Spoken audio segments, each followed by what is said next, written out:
14 grados la temperatura, se está despidiendo el invierno. Nosotros estamos en información y análisis en esta última semana. El próximo lunes cambia de estación, 21 de septiembre, mes de la primavera, mes de la juventud.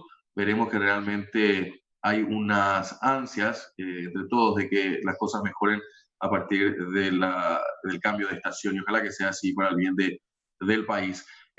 Nosotros tenemos ya nuestra próxima nota, pero antes queremos presentarles con esta placa.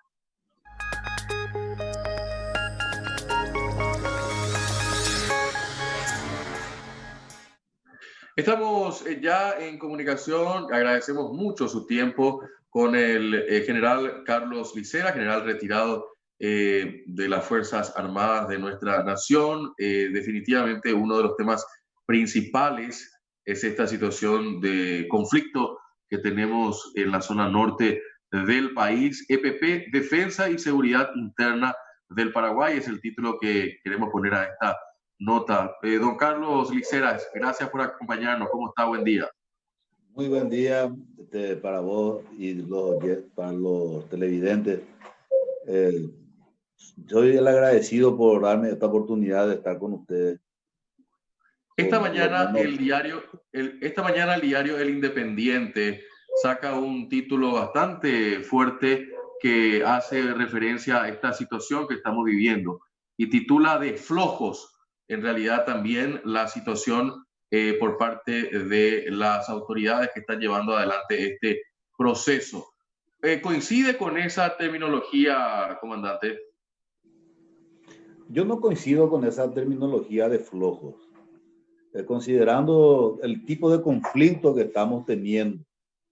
Este es un conflicto, es una guerra insurreccional, un conflicto sin tiempo. Se utiliza la estrategia sin tiempo y no se puede calificar de flojo a una conducción política que está utilizando sus fuerzas militares internamente, ¿verdad? Excepcionalmente. Y si esas fuerzas militares no hubiesen estado en la zona de Amambay, Concepción y San Pedro, hubiésemos estado con zonas liberadas a esta altura. ¿Verdad? ¿Qué es una zona liberada? Una zona liberada es donde solamente la ley del EPP iba a enseñorearse y el Estado no iba a tener presencia, no iba a poder funcionar los órganos del Estado, ni judicial, ni ejecutivo, ni legislativo, ni regional, ni nacional. Entonces, no es que exista una debilidad, hay una fortaleza. Solamente que hubo un problema cuando se le secuestró a este señor Denis con su capataz, Adalio Mendoza, que fue liberado ayer, es de una parcialidad indígena. Y los que secuestraron también son el ejército del pueblo paraguayo indígena. O sea que este señor Mendoza no tuvo que haber estado en el momento del secuestro, pero accidentalmente estuvo. ¿Qué pasa? Todas las comunidades indígenas se pusieron de acuerdo para entrar a los montes y entraron a los montes acompañados por los militares.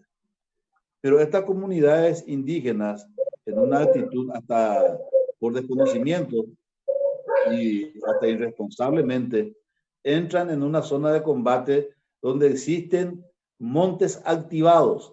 ¿Qué son los montes activados? Lugares donde existen minas, existen trampas cazabobo, explosivos y todo tipo de elementos que no solamente es el elemento armado del EPP, que tiene un fusil y que les puede disparar. Ese monte, el lugar donde ellos están, también está protegido, ya que no pueden proteger porque no tienen mucha cantidad de hombres. Ciertas zonas se protegen con otros elementos, como te estoy explicando. Y eso no tienen conocimiento, lastimosamente, estas parcialidades. Y cuando la fuerza de tarea conjunta, los elementos de la fuerza de tarea conjunta le explican, le dicen, nosotros no queremos entrar corriendo, no queremos entrar acelerado, hay que entrar con mucha precaución en el monte. piensan de que es un acto de cobardía. Y en realidad no es un acto de cobardía o de miedo, etc. Eso es un acto prudente porque no se puede tener un valor temerario porque no te lleva a nada. Entonces, eso por un lado.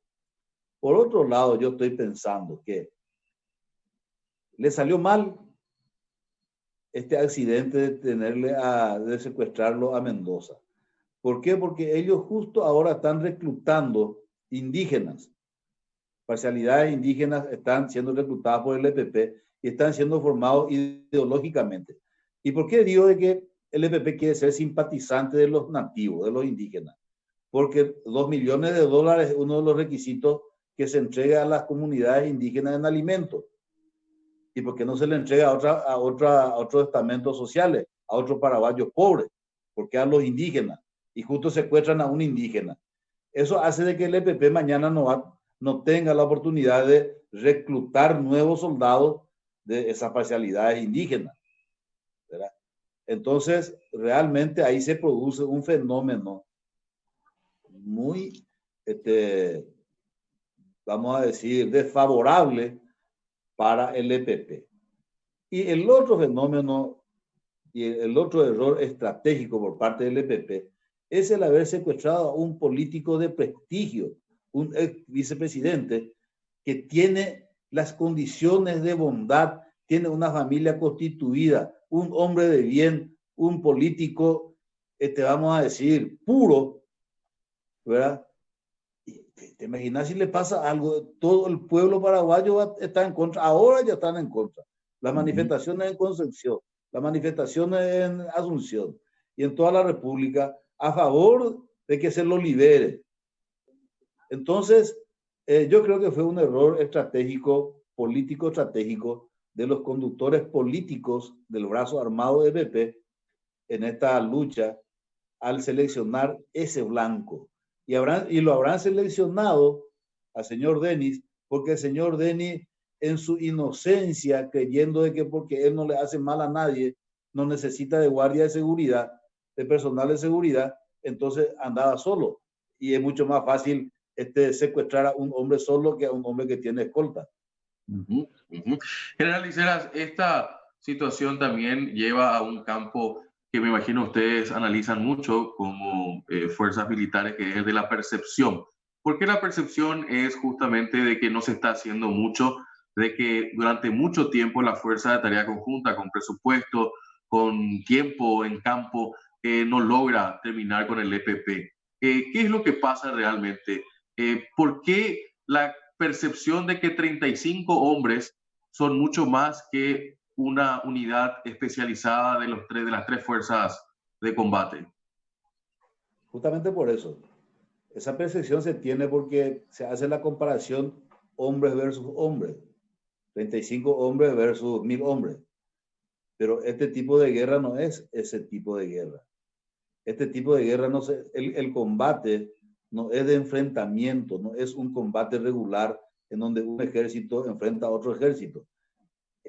Es un ejército regular, es una fuerza armada, una fuerza de tarea conjunta que está enfrentando a un enemigo invisible que no quiere chocar contra la fuerza. Él quiere solamente golpear y retirarse. Pero no, ellos saben, los del EPP, que no tienen capacidad operativa para enfrentar un pelotón de combate de las fuerzas militares, ¿verdad? Entonces utilizan la técnica de guerrilla, que es una técnica antiquísima. Es la misma cosa, vamos a irnos internacionalmente. Como Vietnam del Norte saca de su territorio, del territorio vietnamita a los Estados Unidos, la primera potencia política económica mundial en ese entonces, ¿cómo lo saca, lo desaloja de Vietnam? ¿Verdad? Con 12 años de guerra.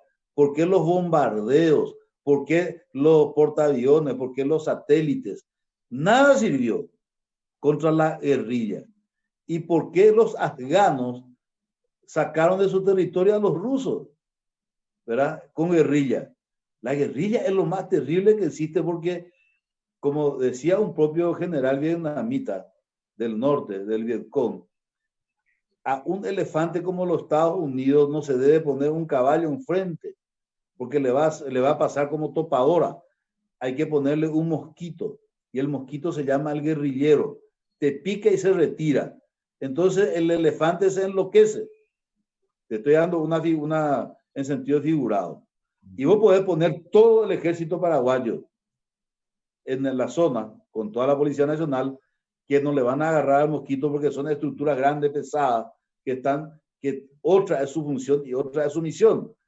¿Verdad? En la defensa nacional de otros ejércitos que tengan aviación, que tengan artillería, que tengan marina, etcétera.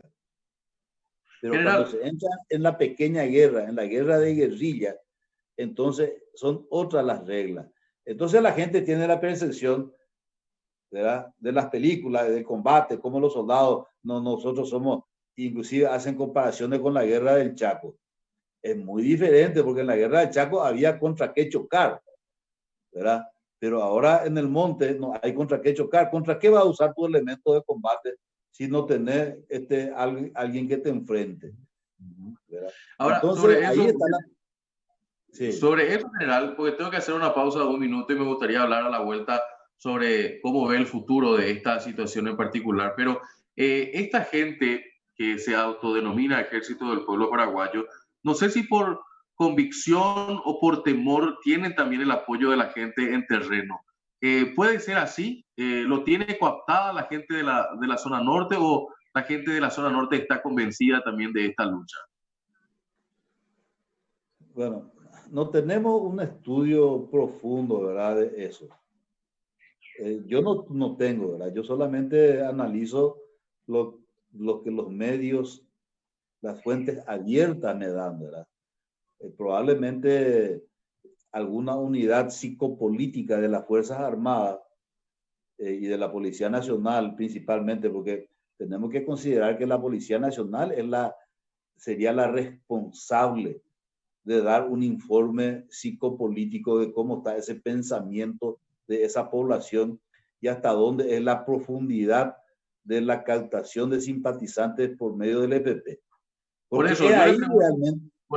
por eso, general, discúlpeme, la pregunta nada más es por el hecho de que usted conoce muy bien el Paraguay profundo. Y conociendo ese Paraguay profundo, en realidad a mí en lo particular no me termina de cerrar la idea de si por convicción o por temor. Están las dos cosas. A algunos les convencen de una lucha de clases, ¿verdad? Se instala la lucha de clases marxista-leninista en el campo. Y mucha gente te habla con terminología totalmente revolucionaria. Eso están convencidos. Y hay niveles de convencimiento. Está el que está muy convencido, medianamente convencido, y está el que no está convencido. Es por eso que siguen luchando ellos para ver si van captando y más gente, ¿verdad? Pero ¿qué hace el Estado? ¿Qué hacen las Fuerzas Armadas? También tienen que usar esa técnica de lavado otra vez, o sea, desgravar ese lavado de cerebro que le están haciendo ideológicamente los del EPP y tratar de compensar también, ¿verdad? Si los del EPP ordenan de que se entregue víveres, que los nativos comen todo en el día seguramente, ¿verdad? Pero se dan ya cuenta de que existen aceite de primera y que existe azúcar de primera, que nunca tuvieron, ¿verdad? Entonces, es una cuestión le están dando algo como para que se enardezca esa lucha de clases y ese odio hacia el que tiene en detrimento del que no tiene, ¿verdad? Entonces, a partir de ahí, las fuerzas, no solamente los militares, ahí tienen que estar los ministros de Agricultura, tienen que estar previendo qué cantidad de tractores necesitan, cómo cooperativizar. El ministro de Economía tiene que estar, todo el Paraguay tiene que estar centrado ahí, o todo el gobierno con todos sus recursos. No solamente la pobreza no se mata con fusiles, eso es un parche nomás. Entonces, por ahí podría también haber un error estratégico desde mi percepción de que se quiera apagar una situación de pobreza o una situación de descontento con otros medios que no sean puramente militares, no sé, o sea, con medios puramente militares y no utilizando otros recursos que tiene el Estado para poder satisfacer esas necesidades. Ahí el problema de fondo es la necesidad, ¿verdad? Y donde hay necesidad va a haber EPP. Siempre. Tengo que redondear porque tenemos que luego de esto ir a una pausa para seguir mi próximo invitado, pero le quería consultar esto, ¿hacia dónde cree usted que va? No le pido que haga futurología, pero desde su experiencia, ¿incertidumbre o realmente usted cree que esto puede terminar bien? ¿Con el secuestro solo o con todo el escenario? Por el secuestro y también con el escenario, en particular, de forma más cercana, la situación del ex vicepresidente y luego posteriormente. Yo decía ayer que tenemos que hacer un pacto nacional y una necesidad de diálogo con todos los sectores. No sé si estamos ante la posibilidad de eso con esta radicalización que de vuelta estamos viviendo, ¿no? Pero, ¿cómo usted ve este panorama? Voy a ir por la última parte. El diálogo es la primera etapa para la solución del conflicto. Después viene la tensión, viene la crisis y viene el empleo militar, ¿verdad? Nosotros empezamos por el empleo militar y después vamos yendo al diálogo como hacen los colombianos. Entonces, por ese lado, yo creo que la posibilidad de diálogo no tiene que...